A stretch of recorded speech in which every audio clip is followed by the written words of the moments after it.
Cancer body का अपना cell है जो खराब हुआ है, और बॉडी का हमारा अपना सेल खराब क्यों हुआ है? क्योंकि उसने कुछ पर्टिकुलरली उसके जीन्स में कोई म्यूटेशन हुई है जिसकी वजह से उसकी ग्रोथ अनकंट्रोल्ड होगी, और अनकंट्रोल्ड ग्रोथ को हमारी जो ट्यूमर सप्रेसर मैकेनिज्म है या हमारा जो जीन इम्यून सिस्टम है वो नहीं रोक पाएगा, और फिर वो बढ़ेगा, फिर अल्टीमेटली वो आसपास वाले बोन टिश्यू उसमें जाएगा या ब्लड वेसल्स लिम्फ नोड्स के थ्रू बाकी जगह फैलेगा, जिस जगह बाकी जगह वो फैलेगा। ये हो रहा है कॉन्सेप्ट। हम चाह के भी सबको नहीं ठीक कर पाते हैं, और हमारे पास क्या हम इतने रिसोर्सेज तो हम है नहीं ना कि हम सबको इम्यूनोथेरेपी दे पाए, बट हम सबको बर्बरिन तो दे सकते हैं ना। इसमें हमें और काम करना चाहिए। जैसे हमारे प्राइम मिनिस्टर साहब का एक बहुत अच्छी चीज है आत्मनिर्भर भारत, नया भारत, यही कॉन्सेप्ट है ना। तो ये हमारी ट्रेडिशनल मेडिसिन है, हमारे ऋषि मुनियों की इतने हजार सालों का कॉन्सेप्ट है, रिसर्च है। हमें ठीक है, मैं कभी नहीं बोल रहा कि हमें टारगेटेड या इम्यूनोथेरेपी को डिस्कार्ड करना चाहिए जो इतना मतलब दिस वर्ल्ड ओवर कॉन्सेप्ट, और उसको यूज़ करना चाहिए, बट हमें साथ में बर्बरिन पे काम करना चाहिए। और मैं आपको बताऊं, इंडिया में कई यूनिवर्सिटीज़ में कई लोग हैं जो इस पे काम कर रहे होंगे, बट ये रिसर्च कभी सामने नहीं आती। We are the only country in the world जहाँ पे मिनिस्ट्री ऑफ आयुष है, करकुमिन को भी टेस्ट कर रहे हैं। मैं अपने दर्शकों को बता दूं, करक्यूमिन जो है वो हल्दी में पाया जाता है। हल्दी एक्टिव कंपाउंड, ये क्वर्सेटिन, जेनिस्टीन, जो हम बात कर रहे हैं जामुन की, बर्बरिन, तो ये ऐसे ट्रेडिशनल मेडिसिन को टेस्ट नहीं कर रहे कि हम ये बोलेंगे कि ये जैसे शलकी को टेस्ट नहीं करेंगे, ये एक्बा को टेस्ट करेंगे, ये क्वर्सेटिन को टेस्ट करेंगे, जामुन को टेस्ट नहीं करेंगे। ये उस पर टेस्ट करके दिखा रहे हैं कि उसमें इनहिबिशन हो रही है, और ये हमने नहीं बोला उनको कि वो करें। आप उनकी रिपोर्ट्स में हमने देखना शुरू किया कि यार ये लोग तो खुद से कर रहे हैं। एक पेशेंट को कीमो देते हैं, या तो किसी पेशेंट को रिस्पांस आएगा और किसी पेशेंट को रिस्पांस नहीं आएगा। ऐसा क्यों है कि कोई पेशेंट तो चाहे स्टेज 3 स्टेज 4 पे हो गया, वो बहुत अच्छा रिस्पॉन्ड करेगा, कैंसर गायब हो जाएगा, और कोई पेशेंट है जो अर्ली स्टेज पे भी होगा, हम कीमो दे रहे हैं बट उसकी डिजीज प्रोग्रेस करने लग जाएगी, और हमारे पास इसका आंसर नहीं है। उसमें मैं क्या यूज़ कर रहा हूँ? मैं आइवरमेक्टिन यूज़ कर रहा हूँ, जो हमने कोविड में यूज़ करी। उसमें हम क्या यूज़ कर रहे हैं? फिर हमने उसमें देखना शुरू किया कि कुरकुमिन, EGCG, क्वर्सेटिन, ये सारे जितने भी हमारे ट्रेडिशनल मेडिसिन के एक्टिव, ये इन जीन्स को इनहिबिट करते हैं। हमें ये समझ आने लगा कि अगर मैं किसी को कीमो दे रहा हूं तो मुझे इनको यूज करना चाहिए ताकि मेरी कीमो इफेक्टिव हो जाए। मैंने यही चीज चैट जीपीटी से पूछी, चैट जीपीटी आंसर दे रहा है इसका। वो कह रहे हाँ बिल्कुल करो, आप इसको इसमें यूज करो, इसमें ये डाउन रेगुलेट करता है। चैट जीपीटी को पहले उसमें आप उसे पता है, लेकिन उसको पता है, पहले ट्रीटमेंट ले लिया, अभी कैंसर वापस आ गया, कैंसर ठीक नहीं हो रहा, फिर हम उनका प्रिसिजन मेडिसिन टेस्ट कराते हैं। उस टेस्ट के अकॉर्डिंग फिर हम जीन्स आइडेंटिफाई करते हैं। तो हम ये देखते हैं कि कौन कौन सी जीन्स एक्सप्रेस्ड है। उस जीन्स में जो मेजर जीन्स हैं उसको हम बोलते हैं कि आप सप्लीमेंट ले लो। अगर मुझे दिख रहा है कि EGFR एक जीन है वो हाई है, उसमें करकुमिन का बहुत अच्छा रोल है, तो मैं बोलूँगा आप कुरकुमिन एज ए सप्लीमेंट, और अवेलेबल है हमारे, मतलब बहुत सारी इंडियन कंपनीज भी सप्लीमेंट बनाती हैं, यूएस भी बनाती हैं, बहुत एक्सपेंसिव नहीं है। अपनी नॉर्मल कुरकुमिन जैसे आप लेते जैसे हो, घर में आप सब्जी में खा रहे हैं वो ले लो। और अगर किसी का लग रहा है कि EGFR ज़्यादा है तो हम बोलेंगे कि आप कुरकुमिन का सप्लीमेंट ले लो, EGCG जो है आप normal green tea P low. अगर आप दोनों कर सकते हो बहुत अच्छी बात है, बट ऑब्वियसली कितने सप्लीमेंट्स आदमी लेंगे और उसका भी एक कॉस्ट होता है। कैंसर की जब बात आती है तो अक्सर ही आप डर जाते हैं, क्योंकि हमेशा से उसको हौवा की तरह देखा गया है, लेकिन चीज़ें बदल रही हैं। उसमें टारगेटेड मेडिसिन, अभी तक क्या था, कीमोथेरेपी की जाती थी, वो किसी को सूट करती थी, किसी को सूट नहीं करती थी। उसके बाद टारगेटेड मेडिसिन और टारगेटेड ट्रीटमेंट्स आए, फिर जीनोमिक्स के ट्रीटमेंट आए, और अब हमारी ट्रेडिशनल आयुर्वेद जिसको कहते हैं, वो जामुन, वो जीरा, वो अजवाइन, वो ग्रीन टी, ये सारी चीज़ें जो किचन में छुपे हुए मसाले हैं, या फिर आप जो फ्रूट्स खाते हैं, वो सारी चीज़ें भी आपके कैंसर को ठीक कर सकती हैं। ठीक नहीं कर सकती, तो आपके इम्यून सिस्टम को इतना बिल्डअप कर देती हैं कि आप क्योर हो जाते हैं और आपकी लाइफ स्पैन बढ़ जाता है। और ये मैं नहीं कह रही, ये कह रहे हैं एमबीबीएस, जिन ऑन्कोलॉजिस्ट हैं, जो जो अक्सर एलोपैथ वाले आयुर्वेद को साइडलाइन कर दिया करते थे, उन्होंने अब ये मानना शुरू कर दिया है कि आयुर्वेद में दम है और हमें इसको आगे बढ़ाना चाहिए। और इसके लिए आज हमारे पास आए हैं डॉक्टर मनदीप सिंह मल्होत्रा, जो सीके बिरला हॉस्पिटल में डायरेक्टर हैं, ऑन्कोलॉजिस्ट हैं, और एक खुद ही वो बताएंगे कि वो कैंसर पे कौन सा एक रिसर्च सेंटर उन्होंने खुद खोला है और उस पर वो काम कर रहे हैं। बहुत बहुत स्वागत है सर आपका। और पिछले दिनों हमारी मुलाकात हुई जिसमें आपने कई सारे ऐसे पेशेंट से मुलाकात हम लोगों की करवाई जो 4th स्टेज कैंसर पे पहुंच चुके थे और उसके बाद वो ठीक हो गए। हो गए। अब वो जर्मिनेट करेगा या क्या आज के होगा, डेट में वो ठीक है वो। आज के दिन में वो ठीक है। क्या अब ये कहा जाए कि एलोपैथ आयुर्वेद को मानने लगा है, या किचन के जो दादी नानी के नुस्खे थे, जो हमें कभी हल्दी पिलाया जाता रहा है, अभी भी कई घरों में होता है, हल्दी पिला देते हैं, या डायबिटीज़ के लिए जामुन को कहा जाता है, वो कैंसर के लिए भी उपयोगी है, या ये कहें कि ग्रीन टी जो पतला होने के लिए कहा जाता है वो कैंसर के लिए उपयोगी है, और जो आपकी रिसर्च में भी हमें देखने को मिला, उसके बारे में आप थोड़ा बताएं। देखिए, अगर मैं आज से कुछ साल पहले की बात करूं तो मैं इसके बारे में मुझे पता नहीं था। मैं ये नहीं बोलूँगा कि हम मानते नहीं थे, बट किस्मत या हमारी ट्रेनिंग जिसकी भी हम बात करें, हमें मालूम ही नहीं था ये चीज़। हुआ क्या, प्रिसिजन मेडिसिन डेवलप हो रही है, अब कई साल हो रहे हैं जिसमें प्रिसिजन मेडिसिन बहुत डेवलप हो रही है। प्रिसिजन मेडिसिन का कॉन्सेप्ट से मैं आपको आयुर्वेदिक की जो मेरी जर्नी है मैं एक्सप्लेन करता हूँ। जब प्रिसिजन मेडिसिन डेवलप हुई तो मेरा शुरू से जीन्स में काफ़ी इंटरेस्ट रहा है, और मैं खुद से भी बहुत पढ़ता हूँ, और मैंने अपनी ट्रेनिंग में एम्स में मेरे प्रोफेसर साहब सब ने बहुत पढ़ाई करी। मैंने जब मैं यूके में अपनी ट्रेनिंग के लिए गया था वहाँ पे भी मैंने पढ़ाई करी जीन्स के ऊपर specifically, apart from the surgery और वो सब मैं जो कर रहा हूँ। प्रिसिजन मेडिसिन का कॉन्सेप्ट ये है कि अब कैंसर है क्या?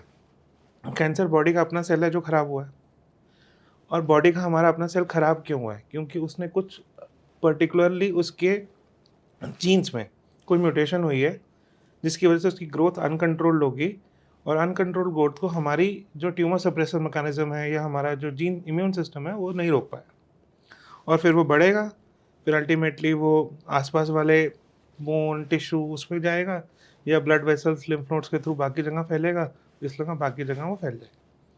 ये हो रहा है कैंसर में। अब कैंसर अगर डेवलप हो रहा है तो कोई म्यूटेशन है। अब उस म्यूटेशन को हमने पहले तो एनालाइज करना शुरू किया, अच्छा ये म्यूटेशन से ये कैंसर होता है, या ये कैंसर हुआ, ये म्यूटेशन हुई। फिर हमने उन म्यूटेशंस को मैप करना शुरू किया। अब जनरली जब म्यूटेशंस पे टारगेटेड मेडिसिन डेवलप हो जाती है।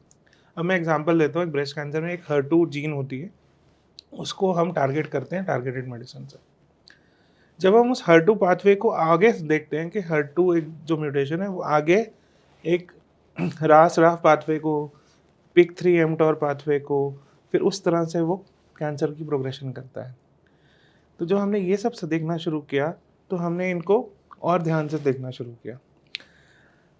पिछले कई सालों में हमारे भी कई जगहों पे छोटे मोटे जो लोग अपना छोटे मोटे इन द सेंस के यूनिवर्सिटीज़ में लोग बैठ के जो सामने नहीं आ रहे हैं, जो रिसर्च कर रहे हैं, उसमें उन्होंने कई लोगों ने रिसर्च करी है। इंडिया में रिसर्च हुई है, चाइना में रिसर्च हुई है, यूरोप में रिसर्च हुई है, जिसमें उन्होंने देखा है कि अगर ये कोई पाथवे है तो इसमें एक ये न्यूट्रासूटिकल, वो वर्ड यूज़ करते हैं न्यूट्रासूटिकल, कि ये ट्रेडिशनल मेडिसिन का ये कंपोनेंट इस पाथवे को इनहिबिट करता है, और ये रिसर्च अवेलेबल है। अब ये रिसर्च किस पे हुई? सेल लाइंस पे हुई, माइस स्टडी हुई, ह्यूमन ट्रायल्स कम है बट इस पे रिसर्च हो रही है। अब जब हमने रिसर्च देखनी शुरू करी तो हमें समझ आया कि अब जैसे आप बात कर रहे हो राफ पाथवे की, तो एक कैंसर का एक पाथवे है, उस पाथवे पे बॉसविलिया करके उसमें एक्वा करके कंपाउंड है, तो वो उस पर इनहिबिट करता है। जब हमने और उसको देखो तो बॉसविलिया के एक्वा, बॉसविलिया और किस में? शलक्की में। शलकी हमारी आयुर्वेदिक कंपोनेंट है, राइट। जब आप एक VEGF पाथवे होता है जिससे अगर हुआ तो ब्लड वेसल फॉर्मेशन होगी और कैंसर जो है बॉडी सब जगह मेटास्टाइज करेगा, तो एक VEGF पाथवे होता है। जब आप उस VEGF पाथवे को देखते हो तो उसमें आप देखते हो कि हाँ एक बहुत ही ज़बरदस्त टारगेटेड मेडिसिन जिसको हम बेवासूजिमैब बोलते हैं, एक नई रामुसुरीमैब, ये सब डेवलप हुई। बट आप उसको और रिसर्च करने बैठोगे तो आपको दिखेगा अरे इसमें तो EGCG और इलाजिक एसिड ये भी उसको इनहिबिट करते हैं। अब EGCG किस में होता है? ग्रीन टी में होता है। हमने जब बहुत इम्यूनोथेरेपी और इस सब की बात करते हैं कि अब इम्यूनोथेरेपी क्या है, एक कैंसर सेल है, एक टी सेल है। टी सेल के ऊपर एक PD-1 रिसेप्टर है, कैंसर सेल एक PD-L1 रिसेप्टर है। तो जब ये दोनों रिसेप्टर आपस में जुड़ेंगे तो जो हमारा टी सेल है, जो हमारा इम्यून सेल है, वो हमारे कैंसर सेल को एलिमिनेट नहीं कर पाएगा। अब हम उसको इम्यूनोथेरेपी बोल रहे हैं। इम्यूनोथेरेपी का काम है या तो मैंने PD-1 या PD-L1 रिसेप्टर को मैंने ब्लॉक कर दिया ताकि मेरा टी सेल जो है वो कैंसर सेल को खत्म कर दे। अब immunotherapy comes at an expense, all of us know about it, and there are different type of drugs at different which has been researched in different cancers, और obviously फिर research और ROI ये सब। 2020 में यूनिवर्सिटी ऑफ बीजिंग ने एक study publish करी है, मॉलिक्यूलर ऑन्कोलॉजी का एक MODI एक जर्नल है, I am not remembering, but उस जर्नल में पब्लिश है, मैंने पढ़ी भी है। उसमें वो बोलता है कि जो बर्बरीन है वो भी PD-L1 रिसेप्टर को इनहिबिट करती है, और berberine is an active compound of दारू हल्दी। अब हमारे देश में करोड़ों लोग हैं जो कैंसर में इस टाइम पे पीड़ित हैं, दे आर सफरिंग।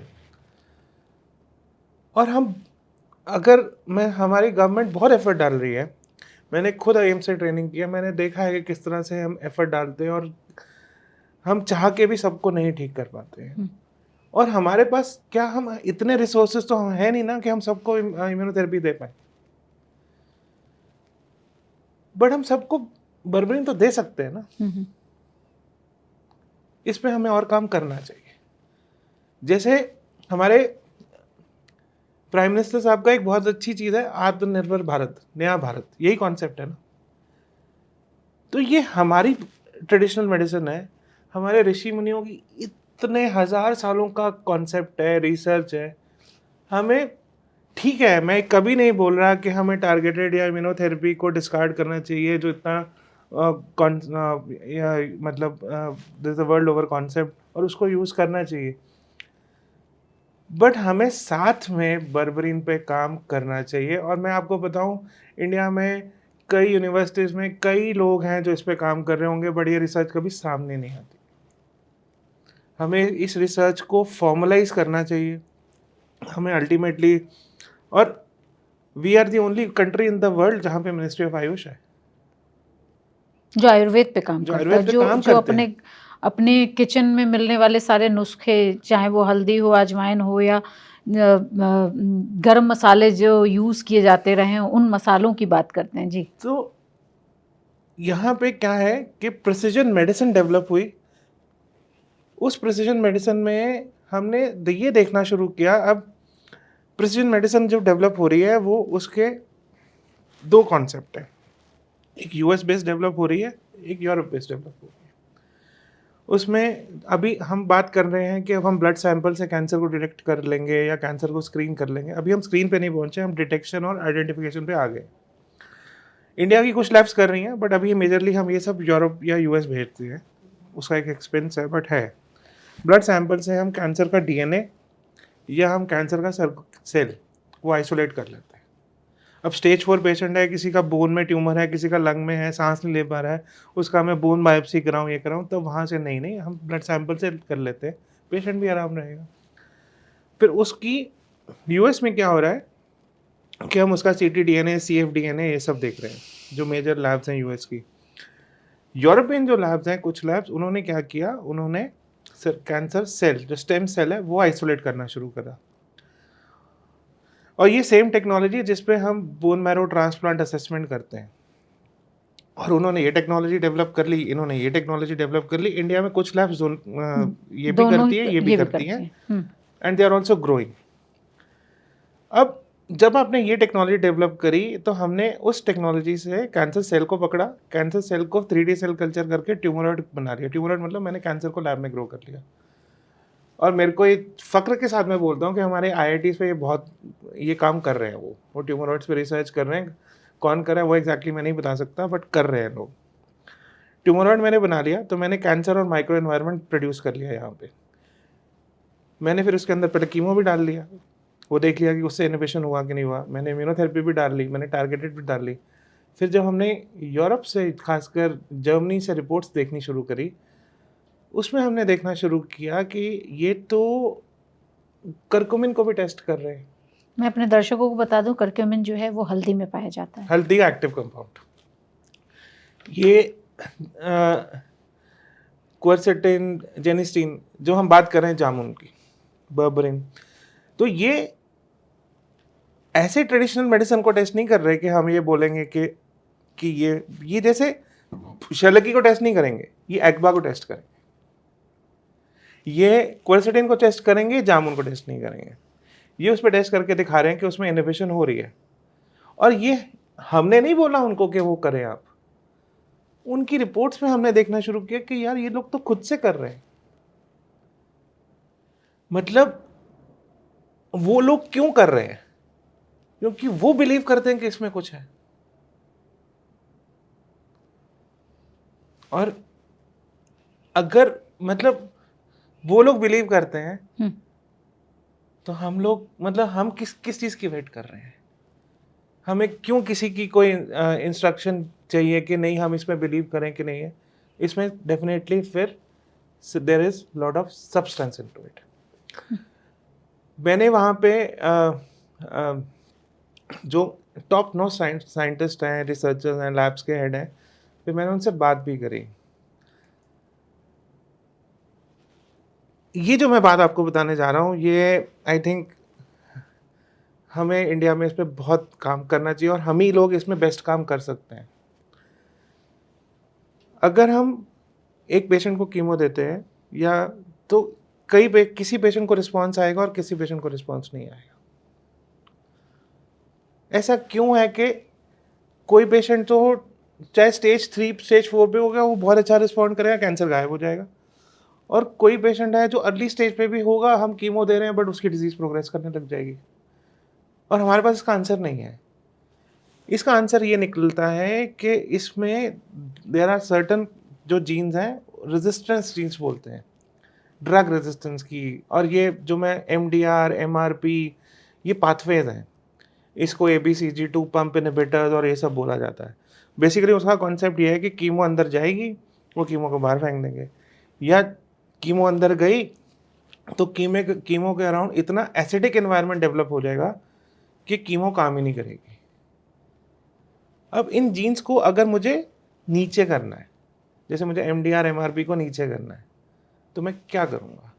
मेरे पास अभी जो मेरी प्रेजेंट मॉडर्न मेडिसिन है उसमें अभी मेरे पास कोई फुल प्रूफ वो है नहीं। मैं उसमें भी ऑफ लेवल, उसमें मैं क्या यूज़ कर रहा हूँ? मैं आइवरमेक्टिन यूज़ कर रहा हूँ, जो हमने कोविड में यूज़ करी।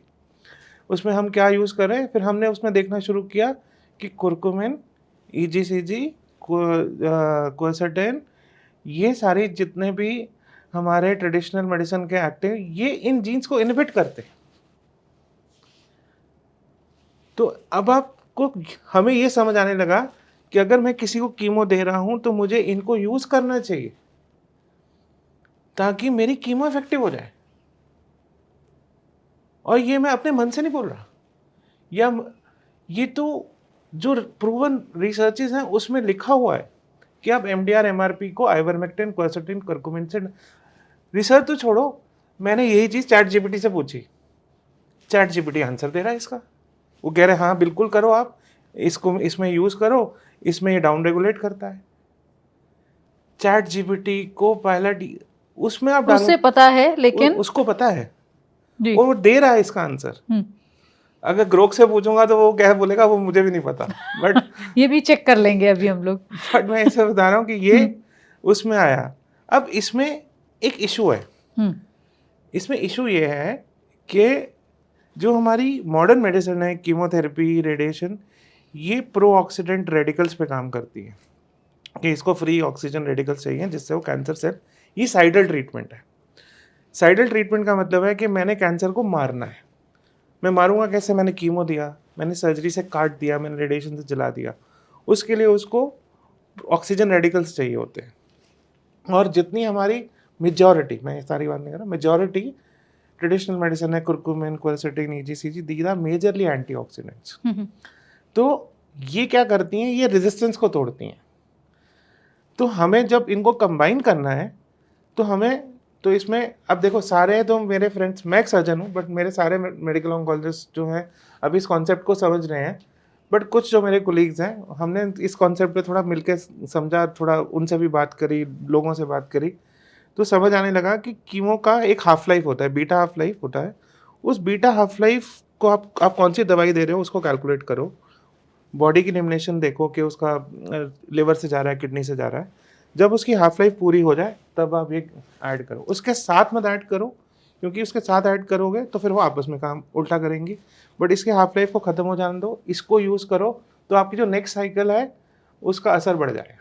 मतलब मैं ये समझ पा रही हूँ डॉक्टर साहब कि आप कह रहे हैं कि जो आप कीमो दे रहे हैं, तो क्या वो न्यूट्रा मेडिसिन्स जिसकी बात हो रही है जैसे, तो क्या वो नॉर्मल मेड जैसे घर में हल्दी है, हल्दी पाउडर, उसको डायरेक्ट यूज़ करना है या वो मेडिसिन के फॉर्मेट में होगा, हम उसे यूज़ देखिए, अभी करेंगे? तक जो मेरा पर्सनल जो हमारा एक्सपीरियंस है, आप जो हाँ ट्रीटमेंट कर जी, रहे हैं हम उसकी जो बात। कर रहे हैं वो हमने किसी को भी मतलब अर्ली स्टेज पे नहीं करते हैं हम ये। हुँ, हमने ये यूज़ करना शुरू किया स्टेज 4 पेशेंट्स जो पहले ट्रीटमेंट ले लिया, अभी कैंसर वापस आ गया, कैंसर ठीक नहीं हो रहा, फिर हम उनका प्रिसिजन मेडिसिन टेस्ट कराते हैं। उस टेस्ट के अकॉर्डिंग फिर हम जीन्स आइडेंटिफाई करते हैं। तो हम ये देखते हैं कि कौन-कौन सी जीन्स एक्सप्रेस्ड है। उस जीन्स में जो मेजर जीन्स हैं, उसको हम बोलते हैं कि आप सप्लीमेंट ले लो। हुँ, अगर मुझे दिख रहा है कि EGFR एक जीन है, वो हाई है, उसमें कुरकुमिन का बहुत अच्छा रोल है, तो मैं बोलूँगा आप कुरकुमिन एज़ अ सप्लीमेंट, और अवेलेबल है हमारे, मतलब बहुत सारी इंडियन कंपनीज़ भी सप्लीमेंट बनाती हैं, यूएस भी बनाती हैं, बहुत एक्सपेंसिव नहीं है। आप एज़ अ सप्लीमेंट फॉर्म ले लो, क्योंकि उसमें हम देखते हैं कि अच्छा, जो सेल लाइन रिसर्च हुई है उसने बोला है कि 2 to 4 gram of curcumin will inhibit the anti-EGFR pathway. अब 2 to 4 ग्राम ऑफ करक्यूमिन जो है वो इस सप्लीमेंट में आप ऐसा सप्लीमेंट ले लो। फिर जो, अगर किसी का जो बाकी जीन है, जैसे किसी का अब रास-राफ ज़्यादा है, तो हम बोलेंगे एग्बा का सप्लीमेंट ले लो। अगर VEGF ज़्यादा है तो हम बोलेंगे EGCG का सप्लीमेंट ले लो। अब अगर वो VEGF पे हाई है तो मैं ये बोलूँगा कि आप EGCG का सप्लीमेंट ले लो, कुरकुमिन आप अपनी अपनी नॉर्मल कुरकुमिन जैसे आप लेते जैसे हो, घर में आप घर सब्जी में में आप खा हल्दी रहे लेते हैं हो वो वो। ले लो। और अगर किसी का लग रहा है कि EGFR ज़्यादा है तो हम बोलेंगे कि आप कुरकुमिन का सप्लीमेंट ले लो, EGCG जो है आप normal green tea P low. हुँ, हुँ, अगर आप दोनों कर सकते हो बहुत अच्छी बात है, बट ऑब्वियसली कितने सप्लीमेंट्स आदमी लेंगे और उसका भी एक कॉस्ट होता है। हुँ, हुँ, हुँ, तो अभी तक जो हमने समझ आया कि हम इसको आइडेंटिफाई करते हैं, हुँ, हुँ, उस आइडेंटिफिकेशन के अकॉर्डिंग हुँ, फिर हम एक प्रोटोकॉल बनाते हैं। हुँ, उस प्रोटोकॉल में सो आई एम बेसिकली सर्जन है ना, मॉलिक्यूलर ऑन्कोलॉजी। मैंने अभी जर्मनी से जो ये सारा जो उनके साथ मैंने काम किया, उनकी रिसर्च समझी, तो उन्होंने मुझे सर्टिफाई भी किया कि हाँ आप मॉलिक्यूलर ऑन्कोलॉजी समझते हैं। तो मैंने अपने जो मेडिकल ऑन्कोलॉजी के जो मेरे कीमो वाले फ्रेंड्स हैं उनके साथ फिर हम समझते हैं कि आप कौन सी कीमो दोगे। फिर जो हमारे रिसर्चर्स हैं, जो हमारे फ्रेंड्स आयुर्वेदा वाले हैं, या उनसे हम समझते हैं कि ये फिर हम उनसे हम बताते हैं कि ये जीन्स है, इसके हुँ, अगेंस्ट ये वाली हम दे सकते हैं। हुँ, तो फिर ये लोग और ये लोग आपस में बात करते हैं, फिर एक प्रोटोकॉल बनता है जिसमें जो मॉडर्न मेडिसिन वाले भी बैठे हैं और ट्रेडिशनल वाले भी बैठे हैं, और दोनों मिल के एक प्रोटोकॉल बनाते हैं जो पेशेंट के लिए मोस्ट इफेक्टिव है, जिससे कैंसर का इफेक्ट ट्रीटमेंट। अब ऑब्वियसली मैं बोलूँ कि मेरे पास कोई बहुत डेटा है, मैं एक चीज़ बोलूँ कि मैंने पिछले 1.5-2 साल से हमने इस कॉन्सेप्ट को लाने की शुरू की है। डेटा ऐसा है कि अभी जो मेरा ट्रिपल नेगेटिव ब्रेस्ट कैंसर है, एक ट्रिपल नेगेटिव ब्रेस्ट कैंसर है जिसको हम पहले कीमो देते हैं और फिर सर्जरी करते हैं, और उसमें हम ये देखते हैं कि जब मैंने ऑपरेशन किया तो कैंसर मुझे मिला कि नहीं मिला। हुँ, हुँ, ये, और पिछले 1 डेढ़ साल से जब से हमने इस प्रैक्टिस को अपनाया है, तो जो नॉर्मल डेटा है वो अगर बोलता है कि मेरे 10 में से 5 लोगों को CR मिलेगा, मैंने ये देखना शुरू किया है कि अब मेरे 10 में से 8 या 9 लोगों को सीआर मिल रहा है। मैं ये नहीं बोल रहा कि हम फूल प्रूफ हैं कि हम 100% अचीव कर गए, बट हमारा सक्सेस रेट डेफिनेटली बढ़ना शुरू हुआ है। हमारे पेशेंट्स को एक चीज़ और मैंने देखनी शुरू करी कि जो अ, होता है ना कि टीएलसी काउंट बहुत गिर गया, फिर हम उनको स्टिमुलेटिंग फैक्टर्स दे रहे हैं, तो टीएलसी काउंट गिरने का जो रेट है वो थोड़ा कम हो गया।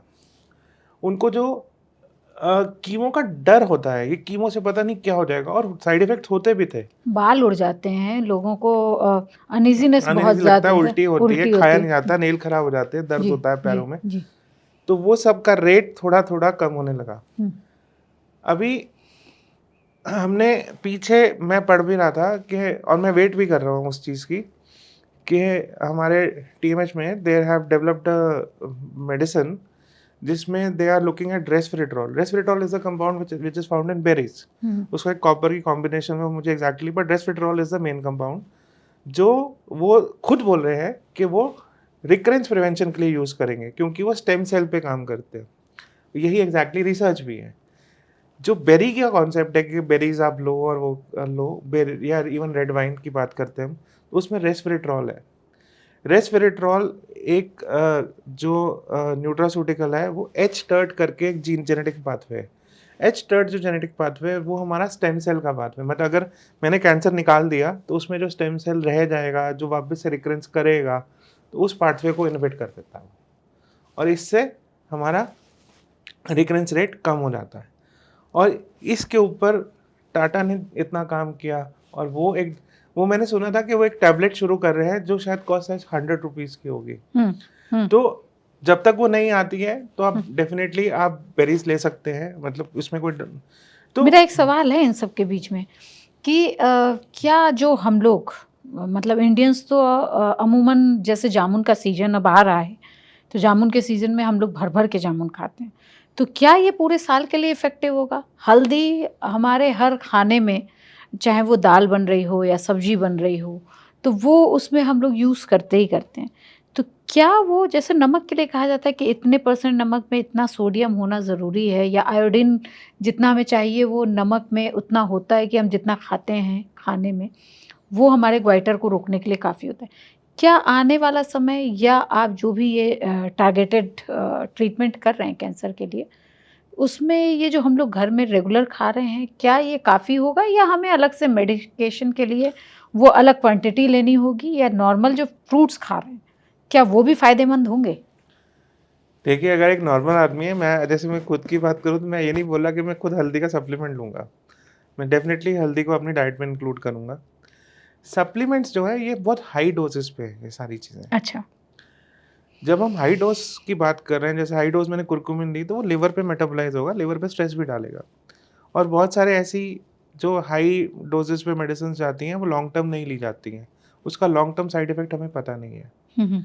तो नॉर्मल चीज़, नॉर्मल पेशेंट को supplements as such cancer prevention के लिए नहीं लेने हैं। ये तो हम सिर्फ़ specific gene mapping for cancer treatment की बात कर रहे हैं। ओके। नॉर्मल पेशेंट को देखिए, आप खुद सोचो, अभी एक वो मैंने भी वो न्यूज़ देखी थी, वो पढ़ा भी था कि देयर इज़ अ बाबा जी जो 127 ईयर्स के हो गए हैं और ही इज़ फिट, और उन्होंने शुगर और ये सब नहीं लिया है, और वो वेजिटेरियन डाइट ज़्यादा ही लेते हैं। तो ये सही बात है। तो हमें हमारा जो देखिए, जो हमारे भारत का कल्चर है, जो हम डाइट, अब हम सात्विक, हुँ, वीगन इस हुँ, टाइप की हम बात करते हैं, तो ये सही चीज़ है, हुँ। इसमें कुछ गलत नहीं है। तभी आप देखो ना कि हमारे जो पुराने लोग हैं, जब वो तो उनका लाइफ स्पैन कहते हैं बहुत ज़्यादा है, तभी तो हम बात करते हैं कि कई लोग इतने हज़ारों साल से हैं। हुँ, और आप देखो कि हमारे स्पेसिफिक, जैसे मैंने पढ़ा वैली ऑफ फ्लावर्स, ये सब जहाँ पे एक्सोटिक प्लांट्स हैं, जो तो ये पूरी चीज़ पे अभी हमारी नॉलेज ना बहुत कम है। हमें इस पे डेवलप करना चाहिए, और हमको अपनी चीज़ खुद डेवलप, हमें ये सारी ट्रीटमेंट, मैं ये चीज़ पता नहीं, मेरे को ये चीज़ दिल से मैं बोलना चाहता हूँ कि मैंने यूरोपियन रिपोर्ट्स में देखा है चाइना इस पे इतना काम कर रहा है और हम इस डिबेट से अब बाहर आ जाए कि मैं एलोपैथ हूँ, मैं ट्रेडिशनल मेडिसिन वाला हूँ, मेरे को मेरा पेशेंट ठीक करना है। उस पेशेंट को कैंसर हो गया, उसकी जान बचानी है। जान बचाने के लिए जो बेस्ट चीज़ है अवेलेबल वो मुझे अपने पेशेंट को देनी चाहिए। यही एज ए डॉक्टर मेरा धर्म है। उसके लिए अगर मेरे को ऑपरेशन मैं स्टेज 4 पे ऑपरेशन कर रहा हूँ, मैं गलत कर रहा हूँ, मैं अर्ली स्टेज पे सर्जरी कर रहा हूँ, मैं सही कर रहा हूँ, मुझे सर्जरी करनी चाहिए जब रिक्वायर्ड है, मुझे कीमो करनी चाहिए जब रिक्वायर्ड है, पर जब मुझे ट्रेडिशनल मेडिसिन यूज़ करनी चाहिए तो मुझे वो भी करनी चाहिए।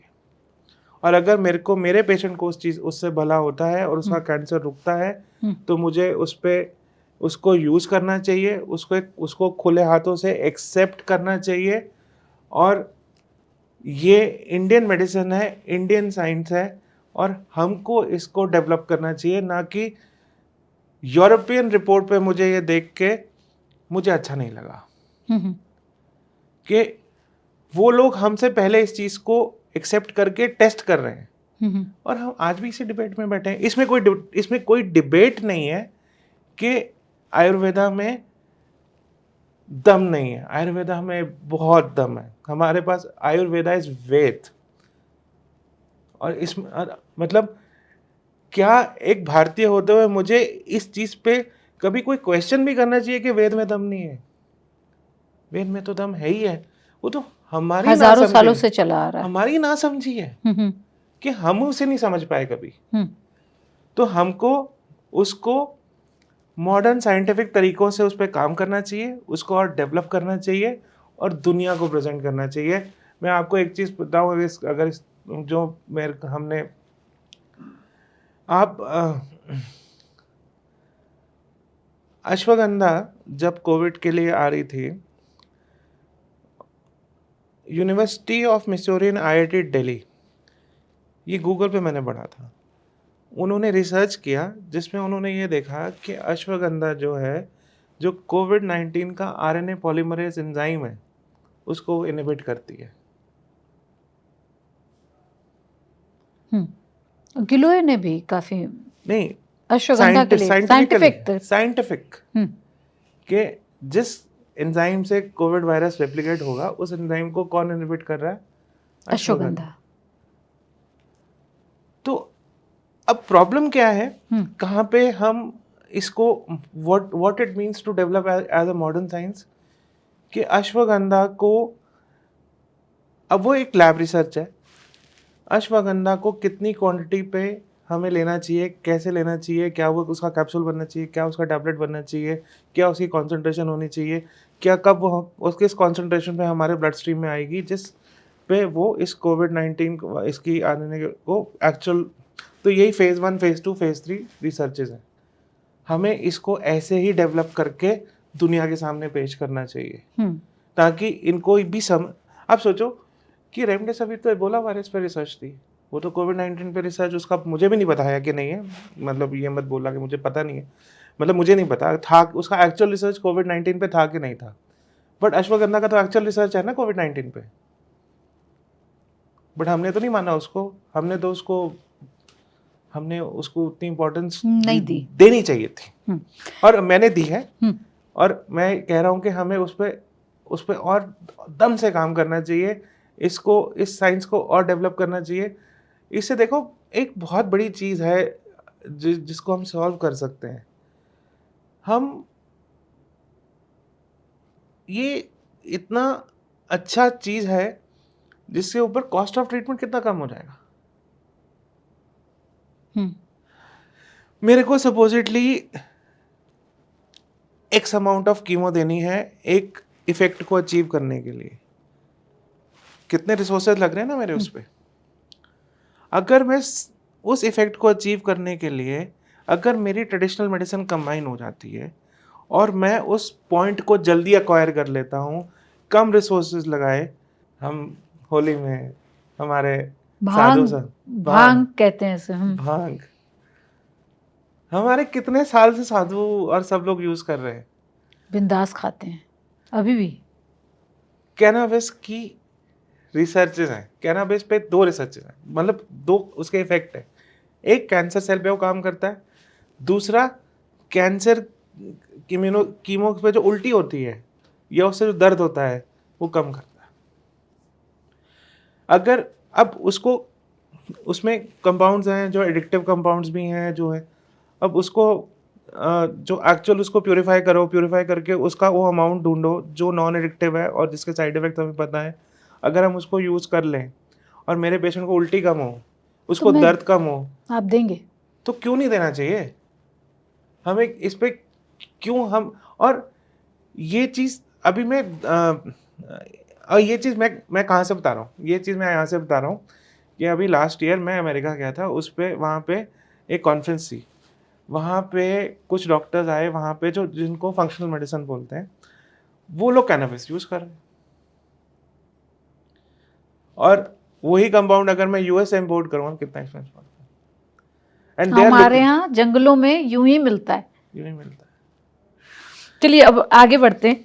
क्या मैं ये कह सकती हूँ कि कैंसर के जो जीन है उसकी तरह हर्बल रिस्पॉन्स जीन जो है वो भी कुछ ऐसे आ सकते हैं जो पौधों पर बेहतर प्रतिक्रिया देते होंगे और वो इंसानों पे ज़्यादा काम करेंगे? मैं समझा नहीं कैसे। मतलब अगर हर्बल रिस्पॉन्स जीन जैसा कोई चीज़ आपको हर्बल रिस्पॉन्स जीन नहीं है, कॉन्सेप्ट ये है कि कैंसर एक म्यूटेशन है, उस म्यूटेशन को टारगेट करने के लिए हम टारगेटेड थेरेपी यूज कर सकते हैं, और उस म्यूटेशन को टारगेट करने के लिए हम अपनी ट्रेडिशनल मेडिसिन भी यूज कर सकते हैं।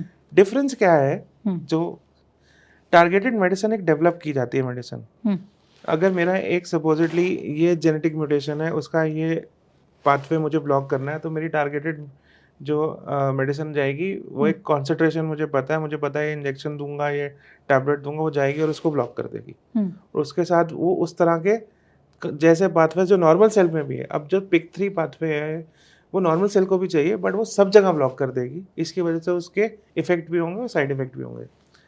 जब नेचुरल चीज़ आती है तो नेचुरल चीज़ उतना टाइटली बाइंड नहीं करती है।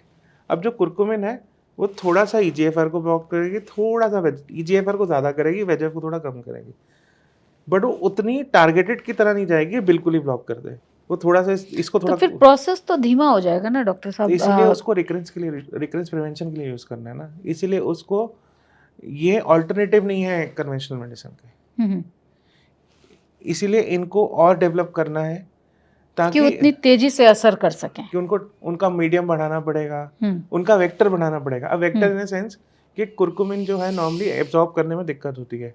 हमारे जामिया में एक रिसर्च हुई, उन्होंने एक डेवलप किया जिसमें उन्होंने उसका एक नैनो फॉर्मुलेशन बनाया, जिसमें उन्होंने बोला कि अगर आप इस फॉर्मुलेशन से, और वो अवेलेबल है मार्केट के अंदर, कि आप इस फॉर्मुलेशन से लोगे तो अब्जॉर्प्शन बढ़ जाएगी। अब कोई बहुत महंगा भी नहीं है, हम बोलते हैं पेशेंट्स को जिनका EGFR पाथवे है, जिनको हम टारगेटेड दे रहे हैं, हम बोलते हैं साथ में आप ये ले लो। अब obviously I have to, there's a lot of research where I have to say that this works better and there is a level 1 evidence to say कि हाँ ये ऐसा ऐसा डिफरेंस है। उसके लिए कई हज़ार पेशेंट्स का रिसर्च लगेगा, उतनी कैपेसिटी मेरी नहीं है, वो ऑब्वियसली यूनिवर्सिटीज़ में और गवर्नमेंट फंडेड रिसर्चेज होंगी, बट हाँ ये होना चाहिए। आपने तो जितना मुझे पता चला कि आपने कई 4th स्टेज पेशेंट्स को ठीक किया है। किसी को कैंसर था, किसी को ब्रेस्ट कैंसर था, किसी को ओवरी कैंसर था, किसी को ओरल कैंसर था।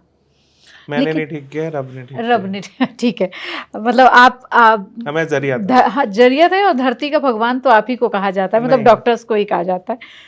ये 4th स्टेज, लेकिन मैंने जो देखा वो मैक्सिमम आपके फॉरेनर्स थे। तो क्या आप ये कहें, मैं कह सकती हूँ कि विदेश से जो पेशेंट्स आ रहे हैं वो ये ट्रेडिशनल मेडिसिन्स पे ज़्यादा फोकस्ड हैं, या उन्होंने बहुत पढ़ाई कर ली है, वो ज़्यादा विश्वास कर रहे हैं इन पे? अब ये भी चीज़ है ना, अब यही सोचो कि हमारे पास पेशेंट मैंने बुलाए नहीं, वो खुद आए कि हम ऐसा कर रहे हैं, हमने सुना आप ये करते हो, हम ये चाहते हैं।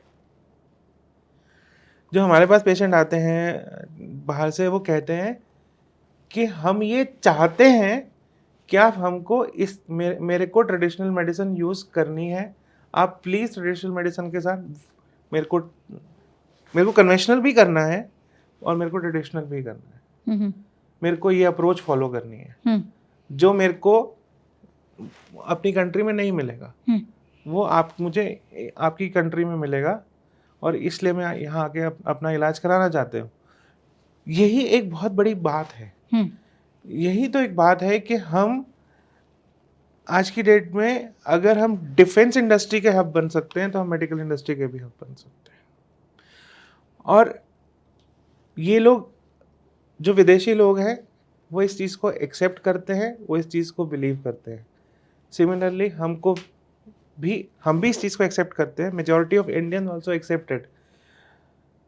हम there is a non communication between us and our brothers in the Ayurveda, that we don't talk to each other and that is the delay. आप किसी पेशेंट से पूछो कि क्या वो आयुर्वेदा नहीं कराना चाहता, वो 100% कराना चाहेंगे, क्योंकि वो हर कोई एलोपैथ के साइड इफेक्ट से बचता है और एक्सपेंसिव भी है।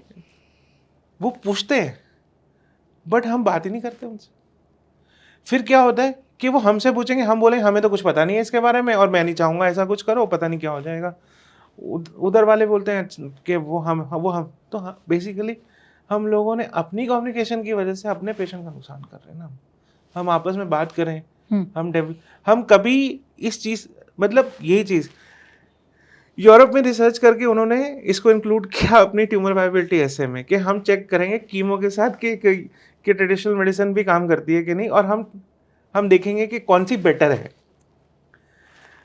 The people outside they are looking at us to offer treatment which is combination of both, और the only thing is that we just have to develop it and we should develop it. and क्या कोई हमको रोक रहा है ऐसा stop करने? कोई नहीं स्टॉप करना चाहता।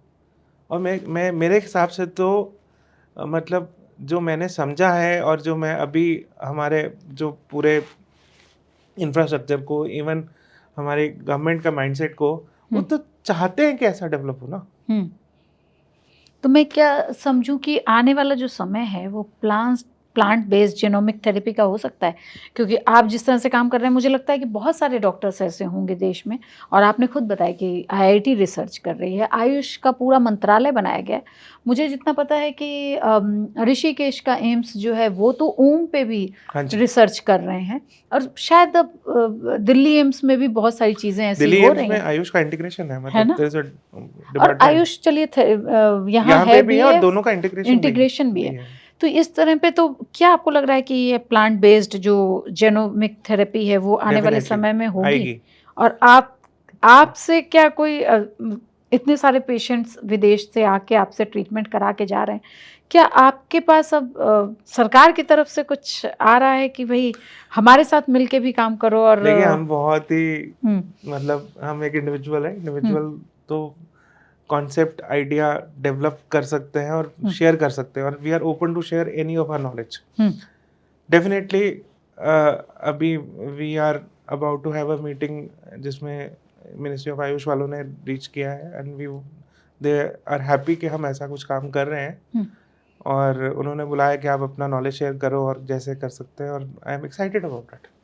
अच्छा, एक सवाल और आया आपसे बात करते करते मेरे मन में कि क्या मैं ऐसा समझूं कि फ्यूचर में जो है फार्मेसी नहीं बल्कि फूड जेन थेरेपी के जरिए इलाज होना शुरू हो जाएगा, और हम लोग जो घर में हमारी डाइट, हमारे न्यू जनरेशन की डाइट तो बहुत ख़राब हो चुकी है कि वो चिप्स, कुरकुरे और बर्गर और इस तरह की चीज़ें खा रहे हैं। हमने जो बात कर रहे थे ना हम, आप वो कि क्या ग्लूकोज और शुगर वाला जो कॉन्सेप्ट है, शुगर वाला कॉन्सेप्ट जो है वो कि वो मिथ है, ऐसा नहीं है। हम पेट स्कैन कराते हैं ना, पेट स्कैन में हम क्या कर रहे होते हैं?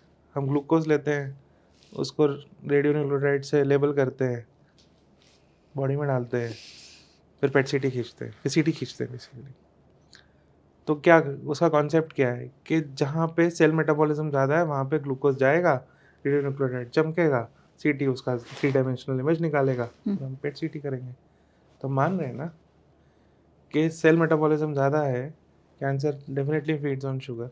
अभी तो आप ये देखो कि तो मतलब ये कहते हैं कि चीनी हमें एकदम कम कर देनी चाहिए। करनी चाहिए।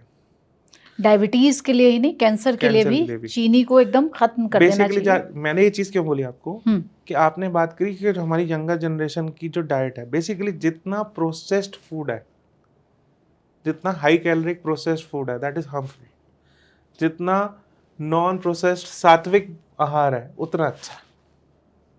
यही फैक्ट है। जब वो हमारे प्राइम मिनिस्टर साहब बोलते हैं ना मिलेट्स, रागी, बहुत अच्छा कॉन्सेप्ट है। हम लोगों ने बचपन में तो वही खाया है, और अभी हम क्या कर रहे होते हैं ना, अभी तो हम पैकेट खोला और फट से और डाला और 2 मिनट में तैयार खाना। वो वाला कर रहे हैं ना हम। हाँ। तो मतलब there is thought process behind it, right? That is why he is advocating कि वो क्यों कह रहे हैं। यही थॉट प्रोसेस है, और यही थॉट प्रोसेस कैंसर में भी है। कैंसर सेल को अगर आप शुगर की एक्सेस आसानी से दे दोगे, वो जल्दी से एनर्जी बनाएगा। और अगर उसको शुगर के, अब इसमें इसको थोड़ा सा ध्यान से सोचने की बात है। कैंसर सेल को भी शुगर चाहिए, हमारे नॉर्मल सेल को भी शुगर चाहिए नॉर्मल फंक्शंस के लिए। हमारे इम्यून सिस्टम को शुगर चाहिए कैंसर सेल को एलिमिनेट करने के लिए। तो जो ये कॉन्सेप्ट है फास्टिंग का, डाइट का, ये एकदम अक्रॉस अप्लाई नहीं करना चाहिए। मैंने ये चीज़ यूरोप में देखी है कि ये वो कैसे करते हैं। वो मेटाबॉलिज्म को स्टडी करते हैं, और अब we are in that times कि हम मेटाबॉलिज्म को स्टडी कर लेंगे। मेटाबॉलिज्म का स्टडी का मतलब है कि हम ये देख लेंगे कि ये कैंसर ग्लूकोज पे चल रहा है कि ये कैंसर ग्लूटामीन या फैट पे चल रहा है। जैसे ट्रिपल नेगेटिव कैंसर जो होता है ब्रेस्ट का, वो ज़्यादा ग्लूटामीन पे चलता है, ये रिसर्च है। हार्मोन पॉजिटिव ज़्यादा ग्लूकोज पे चलता है। नहीं, ये नहीं समझ, मतलब मुझे लग रहा है कि ये बहुत ज़्यादा टेक्निकल मतलब हो रहा है। टेक्निकल इन सेंस के हम ये आइडेंटिफाई कर पाएंगे अगले कुछ सालों में कि आपका कैंसर शुगर पे ही प्रेफर कर रहा है कि दूसरे पाथवेज को प्रेफर कर रहा है। अगर शुगर पे प्रेफरेंस ज़्यादा है तो चीनी एकदम कट कर तो देनी है आप अपने चीनी डाइट कट में से करोगे तो बिल्कुल। आपको फायदा मिलेगा। बट कब कट करनी है? आप जब आप कीमो पे हो, सर्जरी से रिकवर कर रहे हो या ऐसा कर रहे हो, तब नहीं कट करनी, क्योंकि तब तो आप वैसे ही नहीं खा रहे। जब आप ठीक हो गए हो, जब आप रिकरेंस को रोक रहे हो, डेफिनेटली उस टाइम पे आप इस चीज़ को यूज़ करो।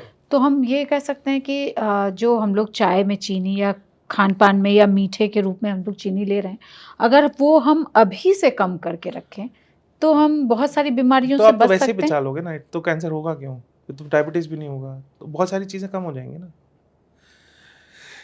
There is no second thought about healthy lifestyle. Healthy lifestyle, poor lifestyle, pollution and substance abuse and the modern stress, ये 4 फैक्टर हैं क्रॉनिक डिजीजेस के, जिसमें किसी को लिवर डिजीज हो जाती है, किसी को हार्ट डिजीज हो जाती है, किसी को डायबिटीज हो जाता है, किसी को कैंसर।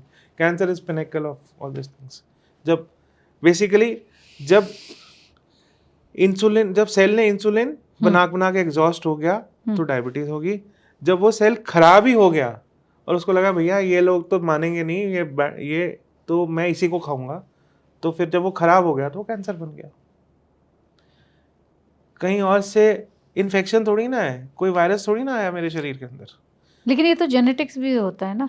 अब जेनेटिक्स का क्या फंडा है? जेनेटिक्स में ये फंडा होता है कि अब जैसे जेनेटिक्स के बारे में मैं अपने जो दर्शक नहीं समझ पा रहे हैं उनको मैं बता दूं, परिवार पीढ़ी दर पीढ़ी चल रही बीमारियों को जेनेटिक्स की बीमारी का दर्जा दिया जाता है।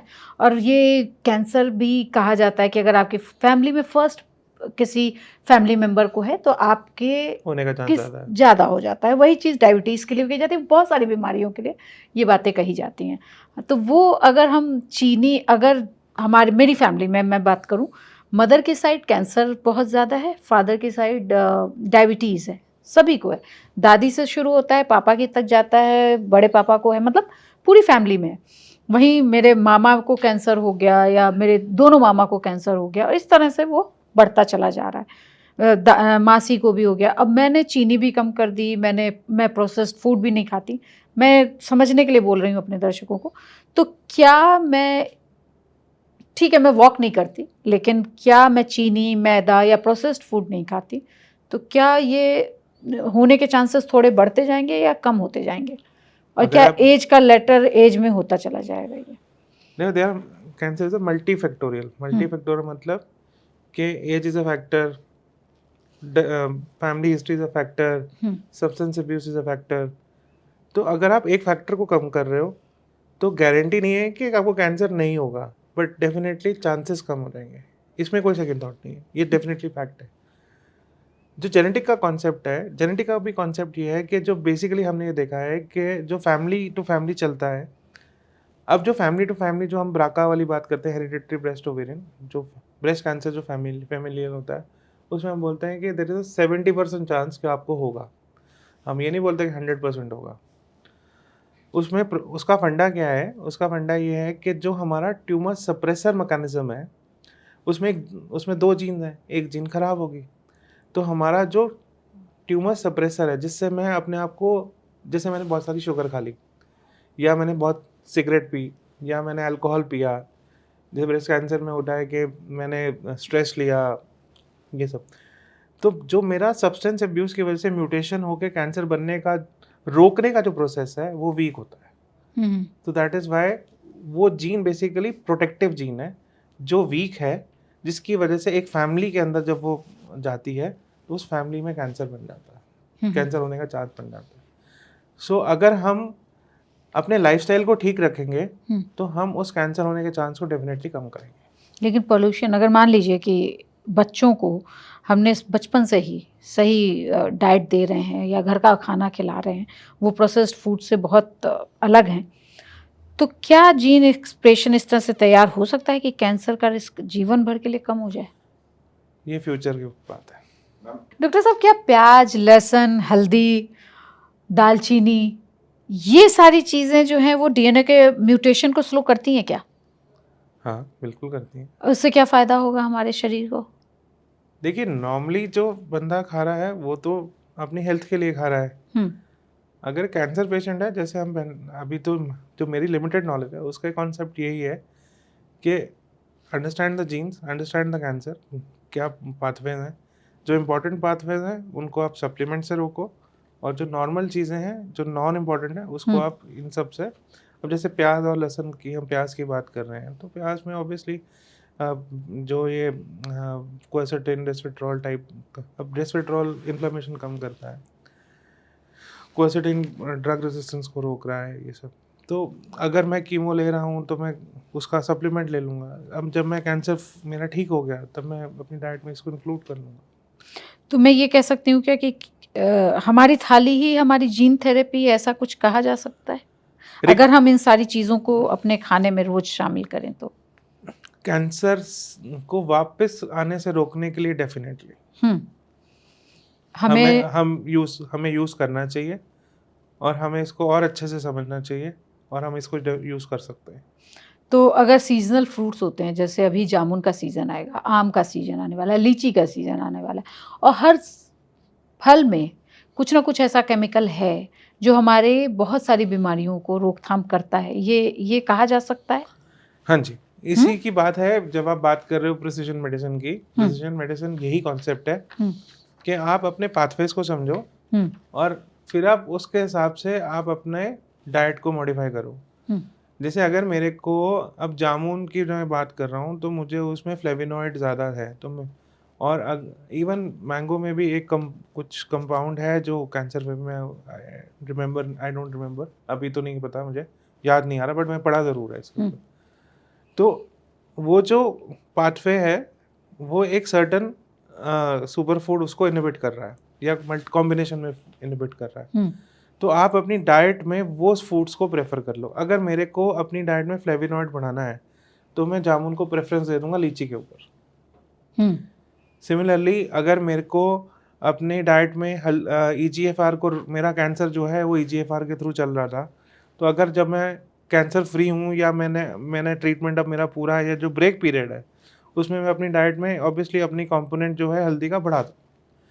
तो अभी हम जनरलाइज स्टेटमेंट नहीं दे सकते, क्योंकि अभी उतनी साइंस ग्रो नहीं करी है, बट हम प्रिसीजन मेडिसिन से डाइट को डेफिनेटली एड्रेस कर सकते हैं। तो अभी मैं ऐसा कह सकती हूँ क्या कि बेरीज, अनार, ग्रीन टी, हल्दी, ये सारी चीज़ें जो हैं वो आने वाले समय में एंटी कैंसर सुपर फूड, ये आज भी हैं, ये आज भी हैं ना? इसको कहा जा सकता है कि ये एंटी कैंसर सुपर फूड्स हैं, और अपने खान पान में हमें शामिल कर ही लेना है। Anti chronic disease super food है, ये आपको डायबिटीज से भी, अब जब आप उसकी जामुन में जो बर्बरीन जो है, जो दारू हल्दी में, वो एक्चुअली तो डायबिटीज पे रिसर्च थी, कैंसर तो सेकेंडरी जामुन रिसर्च। जामुन मैं तो अभी तक यही जानती थी कि जामुन जो है वो डायबिटीज पेशेंट्स के लिए बहुत तो अच्छा होता है। बर्बरीन जो है हम्म वो तो कहते हैं ना डायबिटीज की बहुत अच्छी दवाई है, हम्म दारू हल्दी। तो वो पहले तो डायबिटीज पे रिसर्च हुई, वही तो बात है। जो जितना हमारा जो नेचुरल ट्रेडिशनल मेडिसिन है, जो हमारी मॉडर्न मेडिसिन है, वो एक चीज़ देखती है, एक टारगेट को हिट करती है, उसी को रोकती है। जो हमारी ट्रेडिशनल मेडिसिन है वो मल्टीपल टारगेट्स पे काम करती है, इसलिए वो बीमारी होने को डेफिनेटली कम करती है, बीमारी को वापस आने के लिए डेफिनेटली यूज़ करनी चाहिए। थोड़े जल्दी जल्दी वाले सवाल करेंगे क्योंकि डॉक्टर साहब का हमने बहुत सारा समय ले लिया है। कैंसर के मरीजों के लिए सबसे बड़ा दुश्मन कौन सा है, कौन सा भोजन है जिसे हमें हर हाल में छोड़ देना है? देखो, कैंसर का कोई भी पेशेंट है, हाँ, उसको लो ग्लाइसीमिक, जनरल स्टेटमेंट, लो ग्लाइसीमिक डाइट लेनी चाहिए। वो क्या होती है? बहुत प्रोसेस शुगर मीठा कम करना चाहिए। अब किसी को बहुत पसंद है एक लड्डू खाना, और उसको मैं बोलूँ कि तू कभी नहीं खाएगा लड्डू, तो पाप हो जाएगा, हम्म क्योंकि उसकी जीने की मोटिवेशन भी होती है। हम्म बट अगर ये नहीं है कि वो रोज 4-5 लड्डू खा रहा है, ऐसा नहीं, हफ्ते में एक खा लिया कोई बात नहीं। सिमिलरली मोर लो ग्लाइसेमिक डाइट। दूसरा, मोर वेजिटेरियन। इट इज़ नॉट के अभी ये रियल कॉन्सेप्ट अभी हम नहीं बता पाएंगे, but more vegetarian, if you are able to go to vegan it's okay, but more vegetarian, more fibre, fibre ज़्यादा होना चाहिए, एंटीऑक्सीडेंट्स ज़्यादा होना चाहिए, इसलिए फ्रूट्स ज़्यादा होने चाहिए। फ्रूट्स इन द सेंस जिसमें एंटीऑक्सीडेशन कंपोनेंट ज़्यादा है, फाइबर का कंपोनेंट ज़्यादा है। अब वो अगर कौन से फल अब होंगे? जैसे एक तरफ अगर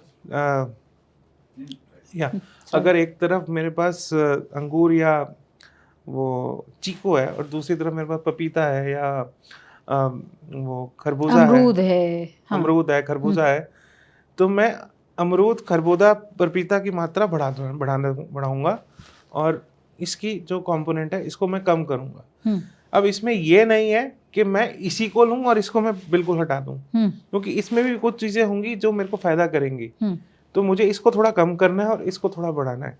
तो अभी तक जो पूरी डाइट और न्यूट्रास्यूटिकल का जो पूरा कॉन्सेप्ट है, वो ऑल और नन नहीं है। ऑल और नन का मतलब है कि ये बिल्कुल ही ख़राब है और ये बिल्कुल ही बहुत अच्छा है। हमें बेसिकली एक प्रेफर्ड आइडिया लग जाता है कि हमको ये चीज़ों को बढ़ाना चाहिए और इन चीज़ों को हमें कम कर देना चाहिए, बस ये कॉन्सेप्ट है।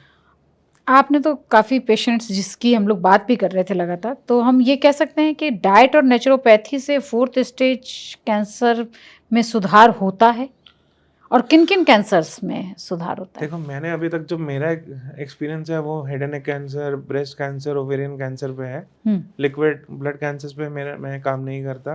पैनक्रियास वगैरह पे मैंने अभी ज़्यादा काम नहीं किया है, तो इसके बारे में मुझे नहीं पता। जो ब्रेस्ट, हेड एंड नेक और गायनी ओवेरियन कैंसर के रिजल्ट देखे हैं, सर्वाइकल कैंसर के, उसमें अच्छे हैं। मैंने हमेशा एक चीज़ देखी है कि ये एक्सक्लूसिव नहीं है। एक्सक्लूसिव इन द सेंस कि क्या मैं डाइट और आयुर्वेदा से कैंसर ठीक कर लूँ और मैं बोलूँ कि मैं कीमो नहीं करूँगा, मैं सर्जरी नहीं करूँगा, वो बिल्कुल गलत है। ये म्यूचुअली इंक्लूसिव है। इंक्लूसिव इन द सेंस कि मेरे से अगर मैं ये यूज़ करूँगा तो मेरा ये वाला कंपोनेंट जो है, सर्जरी का रिजल्ट बेटर होगा, कीमो का साइड इफेक्ट बेटर कम होगा, और मेरे कैंसर का रिकरेंस रेट कम हो जाएगा।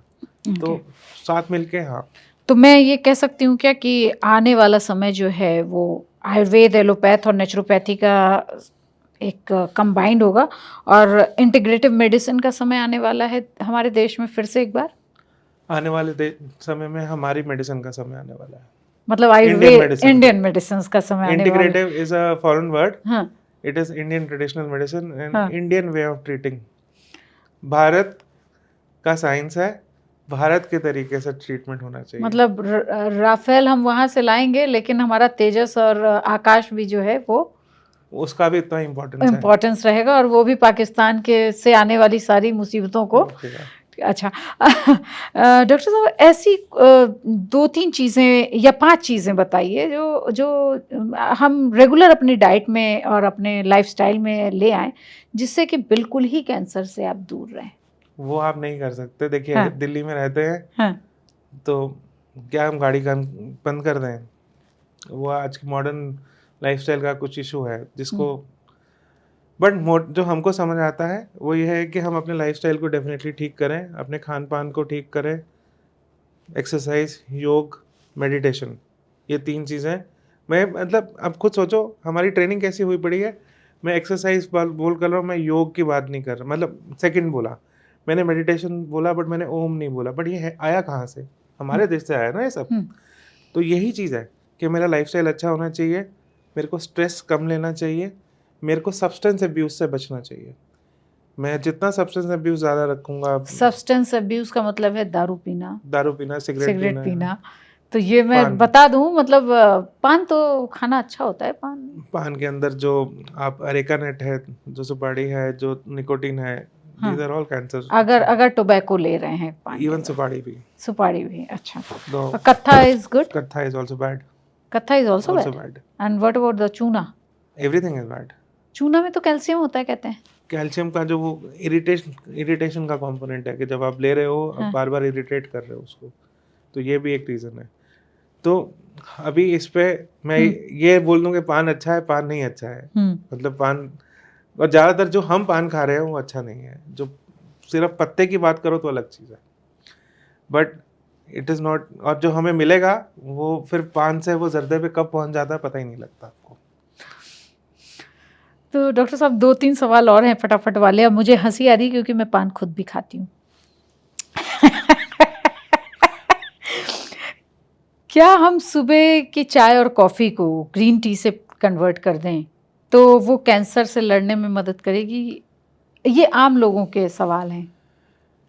देखिए, अब किसी को स्टिमुलस के लिए चाय पीनी है, जैसे मेरे को सुबह चाय चाहिए, तो वो एक अलग कॉन्सेप्ट है।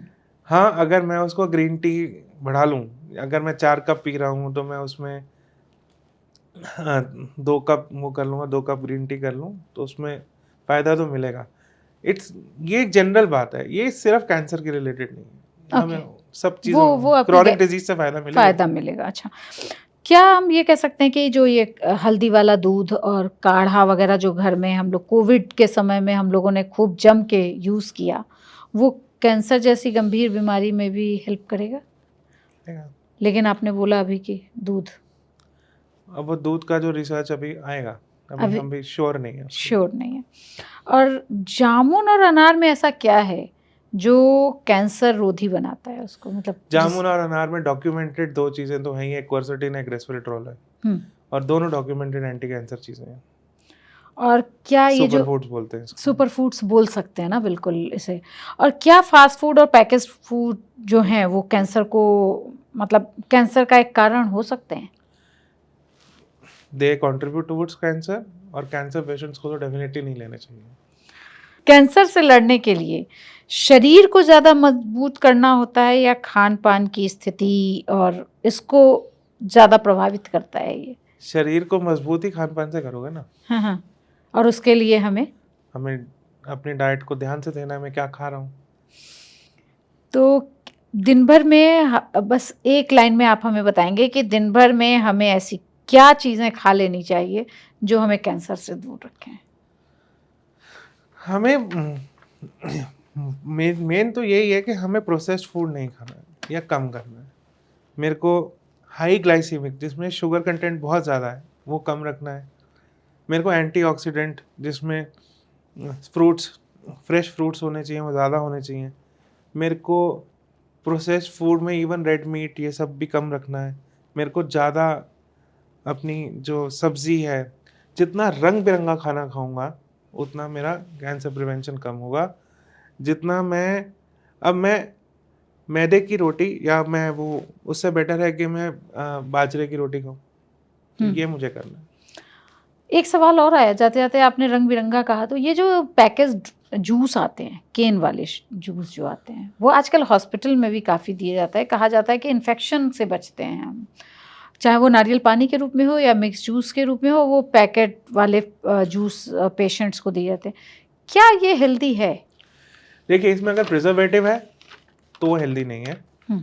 जो अगर डॉक्यूमेंटेड जो हमारा ये है कि ये प्रिजर्वेटिव फ्री है और शुगर फ्री है और वो एक्चुअल है, तो इसमें प्रॉब्लम नहीं है। बट दिस इज़ नॉट कि अगर, अब है क्या, एक पेशेंट कीमोथेरेपी ले रहा है, अगर वो हम जूस निकलवा के उसको देते हैं और कल को उस जूस के अंदर में से अगर उसका टीएलसी अकाउंट उसमें अगर उसको इन्फेक्शन हो जाए, विज़ जो ये पूरा फैक्ट्री प्रोसेस्ड जिसमें से निकल रहा है, जहाँ पे स्टरलिटी का ध्यान रखा गया है, विज़ ये, तो इसलिए वो बेटर है। बट अगर उसमें प्रिजर्वेटिव ज़्यादा है, उसमें शुगर का कंटेंट ज़्यादा है, तो वो नहीं अच्छा है। तो आपको अपने खान-पान का इसलिए ध्यान रखना है क्योंकि यही एक चीज़ है जो आपको बीमार बनाती है या फिर आपको स्वस्थ रखती है। और अपने खान-पान में प्रोसेस्ड फूड को ना करना शुरू कर दीजिए। प्रोसेस्ड फूड आपने सुन ही लिया है वो क्या-क्या होता है। जितना भी झटपट खाने वाला सामान आप बाज़ार से ले रहे हैं, वो सारे प्रोसेस्ड फूड हैं। अगर आपको हेल्दी रखना है, फिटनेस फ्रीक हैं आप, तो आप इन सबको ना कहना शुरू करें। घर में मिलने वाला दाल, चावल और हल्दी, जो कि एंटीबायोटिक हमेशा कहा जाता है, चोट लगती है उसको लगा देते हैं। वो खून के प्रभाव को भी रोकता है, बहाव को भी रोकता है। आपके घर में मिलने वाला जामुन, दालचीनी, ये सारी चीज़ें ऐसी हैं जो दादी-नानी के नुस्खे भी हैं, लेकिन बहुत ही फ़ायदेमंद हैं। तो ये थे हमारे साथ डॉक्टर मनदीप जो बता रहे थे कि किस तरह से ट्रेडिशनल मेडिसिन भी हमारे इलाज में और कैंसर जैसे इलाज में बहुत उपयोगी साबित हो रही है। देखते रहिए इंडिया.com।